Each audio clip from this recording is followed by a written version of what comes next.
Спасибо тебе за то, что я проснулся сегодня. За еще один день, который ты подарил мне, хотя я не всегда был достоин этой милости. Спасибо за воздух, которым я дышу, за свет, который освещает мой путь.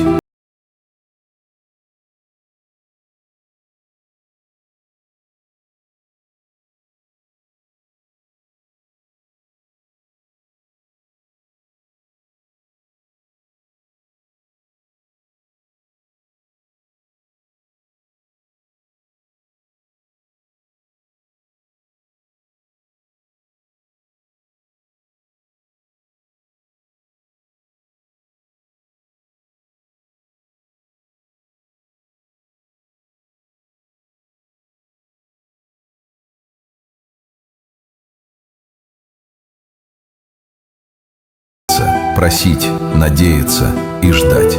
Спасибо за Коран, за пророка Мухаммада, саллаллаху алейхи вассалям, за твою бесконечную милость и прощение. Альхамдулиллях за все, за легкое и за трудное, за радость и за испытания. Пусть мое сердце всегда помнит тебя, в каждом вдохе, в каждом шаге и в каждом дне моей жизни.